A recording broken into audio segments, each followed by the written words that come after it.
தெருவுக்கு 2 CCTV camera வீட்டு திண்ணையிலே அமர்ந்திருக்கும் அன்பான இறை மக்களே, விமர்சனங்களை எதிர்கொள்கிற ஒரு மைய சிந்தனையோடு இந்த விமர்சனங்கள் என்ற ஒரு சொல்லாடலுக்கு உள்ளாக இருக்கிற பிடித்தது பிடிக்காதது என்ற ஒற்றை மனநிலைதான் அத்தனை விமர்சனத்திற்கும் காரணம்.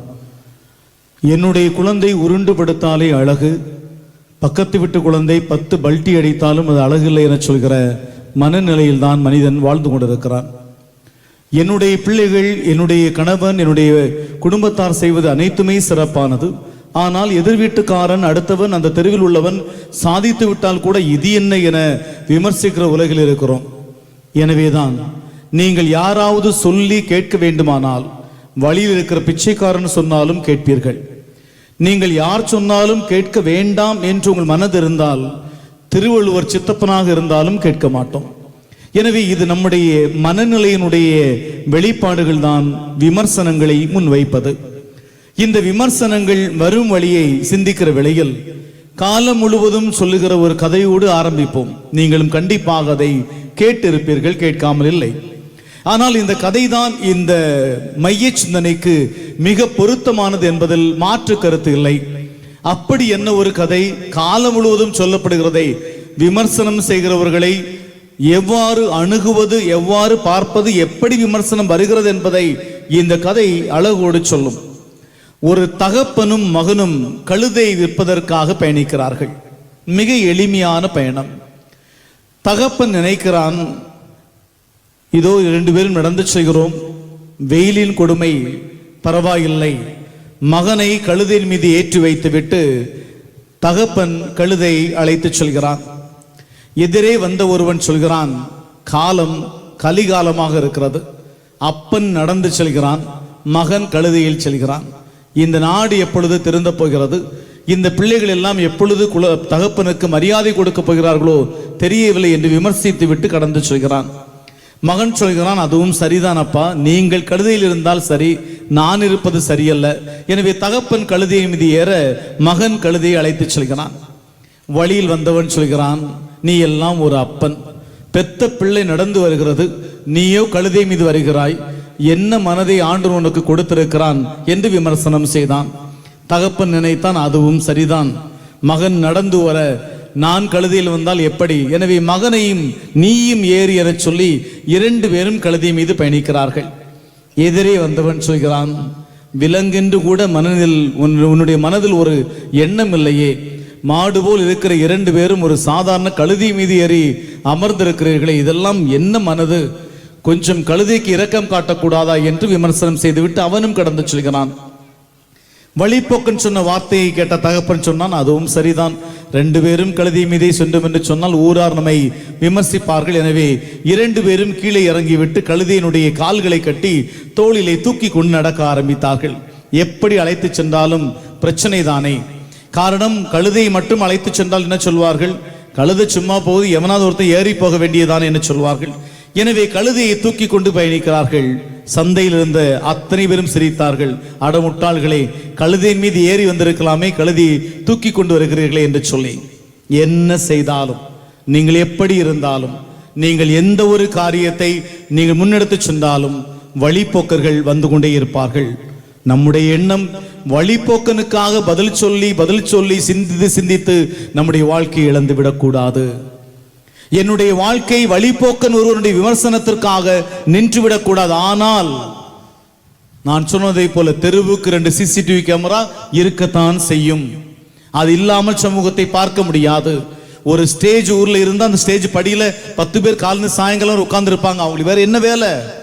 ஏதாவது சொல்லி கொண்டிருக்க வேண்டும், ஏதாவது விமர்சனம் செய்து கொண்டு இருக்க வேண்டும். இதை ஆண்டவனே அவர்களுக்கு வேலையாக கொடுத்திருப்பான்.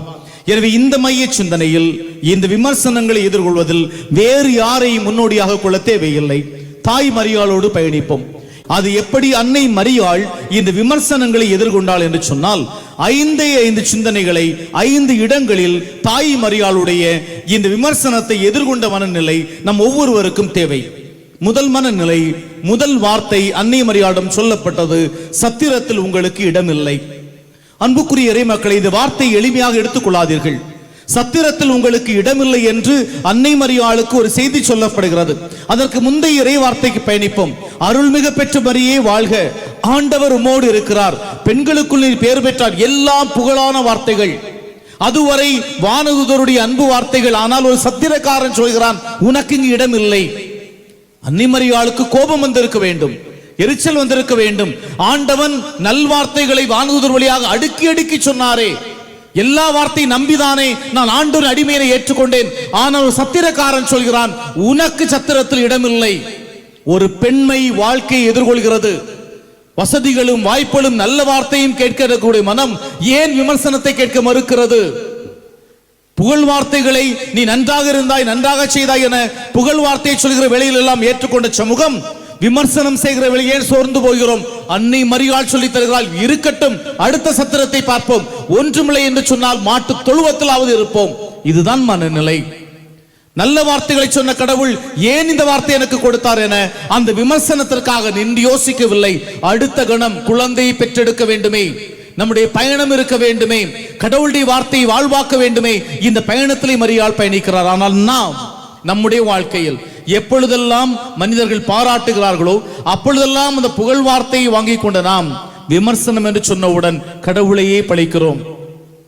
ஆண்டவனே, என்னை இவர்கள் தூற்றி விட்டார்களே, இவர்கள் என்னை அவமானப்படுத்தி விட்டார்களே, எனக்கு எதிராக பேசி விட்டார்களே. இருக்கட்டும், ஆண்டவன் தானே நல்ல வார்த்தை கேட்க சொன்னார். அந்த நல்ல வார்த்தைக்கு இடையில் விமர்சனம் வந்தாலும், சத்திரத்தில் உனக்கு இடமில்லை என்று சொன்னாலும் பரவாயில்லை, தொழுவ நோக்கு பயணிப்போம் என்ற மரியாளின் அந்த மனநிலை நமக்கு அழகானது. இரண்டாவது இடம், இப்பொழுது ஞானிகள் ஓடி வருகிறார்கள். 3 ஞானிகள் பெருமகிழ்ச்சியோடு வந்து பெரும் பொருட்களை எல்லாம் இயேசுவின் பாதத்தில் வைத்து நெடுஞ்சான் கிடையாக விழுந்து குழந்தை வழங்குகிறார்கள். என்னுடைய குழந்தை ஆசீர்வதிக்கப்பட்ட குழந்தை, என்னுடைய குழந்தை சிறந்த குழந்தை. அன்பு மக்களே, பெருமையும் புகழும் நம்முடைய வீடு தேடி வருகிற வேளையில் ஒரு மனிதனுடைய மனம் இருக்கிறதே, அந்த மனம் அலைபாயாமல் இருக்க வேண்டும். பேரும் புகழும் பெருமையும் எப்பொழுது நம்முடைய இல்லம் வந்து சேர்கிறதோ அப்பொழுதுதான் நம்முடைய மௌனம் பிறக்க வேண்டும். ஆனால் இந்த உலகம் தனக்கு வருகிற பெருமைகள் எல்லாம் தலைவிரித்து ஆடத் தொடங்குகிறது. அடுத்தவர்களை மதிக்கிறதோ, அடுத்தவர்களை நல்லவர்களாக பார்ப்பதோ எந்த எண்ணமும் இல்லை. சில தொழில் விழம், சில பெருமைகள், நல்ல நாட்கள் எப்படியோ தாறுமாறாக நடக்க ஆரம்பிக்கிறோமே. அன்னை மரியாள் இந்த இடத்தில் நின்று கற்றுக் கொடுக்கிறாள். ஞானிகள் வந்து அந்த குழந்தைக்கு முன்பாக நெடுஞ்சான் கிடையாக விழுந்தவுடன், ஐயோ என்னுடைய குழந்தை அரசனாக போகிறான் என ஆர்ப்பரிப்பை காட்டவில்லை. என் அன்புரை மக்களே, இந்த பெருமையும் புகழும் வருகிற வேளையில் எப்பொழுது ஒரு மனிதனுடைய மனதில் நிதானம் வருகிறதோ அவன் சிறந்த வாழ்க்கையை வாழ முடியும். எனவே நம்முடைய வாழ்க்கையில் விமர்சனங்கள் அல்லது துன்பங்கள் நம்மை அணுகி வருகிற வேளையில் அதை நிதானத்தோடு கையாளுகிற மனநிலை அவசியம். நமக்கென்று ஒரு பெருமையும் புகழும் நம்முடைய இல்லம் வந்து சேர்கிற வேளையில் அதற்குரிய அமைதியும் தற்பெருமை இல்லாத உள்ளமும் இறைவன் தாய் வழியாக நமக்கு அருள வேண்டும்.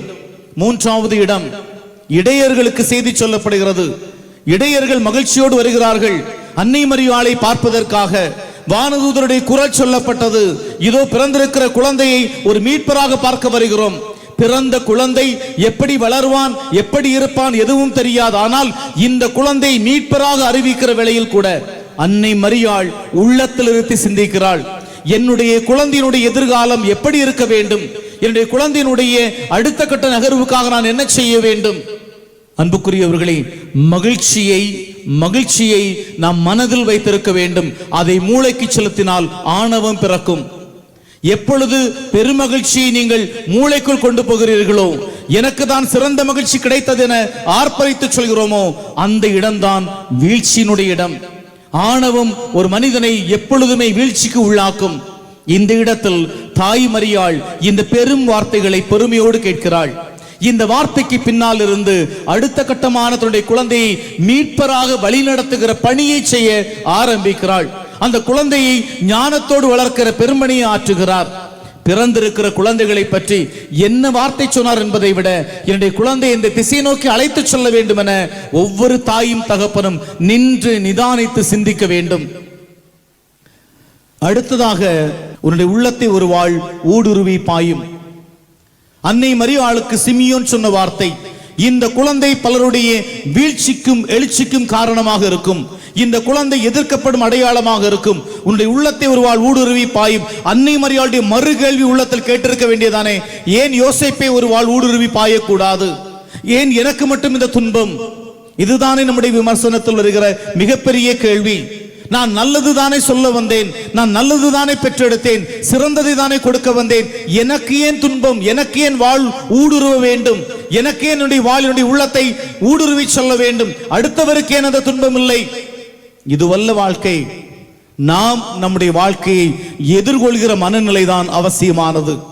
விமர்சனம் வருகிற வேளையில் அதை எதிர்கொள்கிற மனநிலை சிறப்பானது. எல்லாவற்றிற்கும் உடனடி பதில் நம்மிடம் இருக்கிறது. எல்லாவற்றையும் உடனடியாக தீர்க்க வேண்டும் என்று நினைக்கிறோம். ஆனால் விமர்சனம் வருகிற வேளையில் பொறுமை அவசியம். நின்று நிதானித்ததை சிந்திக்கிற மனநிலை அவசியம். எனவேதான் இந்த சிமியோனுடைய வார்த்தையை சொன்ன பிறகு மரியாள் அதை உள்ளத்தில் இருத்தி சிந்தித்து வந்தாள். எப்படி இந்த குழந்தைக்காக என்னுடைய உள்ளத்தை ஒருவாள் ஊடுருவி பாயும் என்று சொன்னால் அந்த துன்பத்தை நான் ஏற்றுக்கொள்ள தயாராக இருக்கிறேன். என்னுடைய பிள்ளையை வளர்த்துவதற்காக ஒரு விதவை பெண்ணாக கணவனை இழந்தவளாக தெருவில் வந்து வேலை செய்ய வேண்டுமானால் அந்த வேலை செய்வதில் நான் இழுக்காக நினைக்கவில்லை என்ற மனம் தேவை. என்னுடைய குடும்பத்தை வளர்த்தி சொல்கிறேன், வழிநடத்தி சொல்கிறேன். ஊரார் சொல்கிற விமர்சனத்தை கண்டு முடங்கி போகிற மனநிலை நமக்கு தேவையில்லை. நல்லதை தான் செய்கிறேன், நல்லதை செய்வதற்காக முன் வருகிறேன். அன்னை தெரேசாள் சொல்வாள், நீ நல்லது செய்ய போய் பிறம்படி கிடைக்கிறதா? சரி விடு, மறுபடியும் நல்லதே செய். இதுதான் அவசியமானது. அன்னை மரியாளுடைய இந்த இடத்தில் நின்று கொண்டு என்னுடைய உள்ளத்தை ஒரு வாழ் அல்ல 1000 வாழ் ஊடுருவினாலும் என்னுடைய மனநிலையில் மாற்றம் இல்லை. நான் செய்கிற பணிகளில் என்னுடைய இறைவனுடைய திருவுளத்தை நிறைவேற்றுவதில் மாற்றமில்லை என்பதை என்பித்து காட்டுகிறார். என் அன்புக்குரியவர்களே, குழந்தையினுடைய ஒரு கேள்வி இருந்தது. அடுத்ததாக குழந்தை ஒரு கேள்வியை கேட்கிறான், ஏன் என்னை தேடினீர்கள்? காணாமல் போன குழந்தையை தாயும் தகப்பனும் தேடுகிறார்கள். குழந்தையை கண்டெடுக்கிற வேளையில் குழந்தை தாயிடம் மறுகேள்வியை கேட்கிறான், ஏன் என்னை தேடினீர்கள்?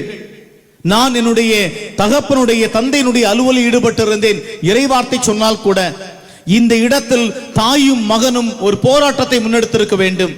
எப்படி நீ என்னை கேள்வி கேட்கலாம் என அன்னை மரியாள் கேட்டிருக்க வேண்டும். நீ சிறு குழந்தை, பெரியவர்களை எதிர்த்து பேசலாமா என கேட்டிருக்க வேண்டும். நீ ஒரு 12 வயதான குழந்தை, உன்னை தேடி அலைந்த எனக்கு இதுவா பதில் என கேட்டு இருக்கலாம். ஆனால் தாய் மரியாள் தன்னுடைய குழந்தைக்கும் ஞானம் உண்டு என்பதை அந்த உலகத்திற்கு அறிவிக்கிற இடம் அது. இந்த குழந்தை இறைமகன் என்பதை இந்த உலகத்திற்கு எண்பிக்கிற இடம். குழந்தைகளுக்கும் அறிவு உண்டு. இங்கு நடக்கிற மிகப்பெரிய போராட்டம், சிறிய பிள்ளைகள் எங்களை கேள்வி கேட்டு விட்டார்கள், இளைஞர்கள் கேள்வி கேட்டு விட்டார்கள், என்னுடைய மகன் என்னை கேள்வி கேட்டு விட்டான், என்னுடைய மருமகள் என்னை விமர்சனம் செய்து விட்டாள், பெரியவர் சிறியவர் என்ற போராட்டம். இதுதான் நம்முடைய குடும்பத்தினுடைய வீழ்ச்சியாக இருக்கிறது. நம்முடைய குடும்பங்களில் உள்ள மிகப்பெரிய பிரச்சனை, இந்த மகன் என்னை எதிர்த்து பேசிவிட்டானே, இந்த சின்ன மருமகள் என்னை எதிர்த்து பேசிவிட்டாளே, என்ன பேசிவிட்டாள்? சொன்ன காரியத்தில் தவறு என்று சொன்னால் தான் மனம் கொந்தளிக்க ஆரம்பிக்கும். சரியானது என்று சொன்னால் நிதானமாக நின்று யோசித்து பாருங்களேன். அவர்கள் சொன்னதிலும் நியாயம் இருக்கும், அவர்கள் சொன்னதிலும் உண்மை இருக்கும். விமர்சனம் என்று சொன்ன உடனே அது தவறு கிடையாது. விமர்சிக்க வேண்டும். நேர்நிலையான விமர்சனங்கள் உண்டு. அந்த விமர்சனங்கள் தான் ஒரு குடும்பத்தை வளர்த்தெடுப்பது.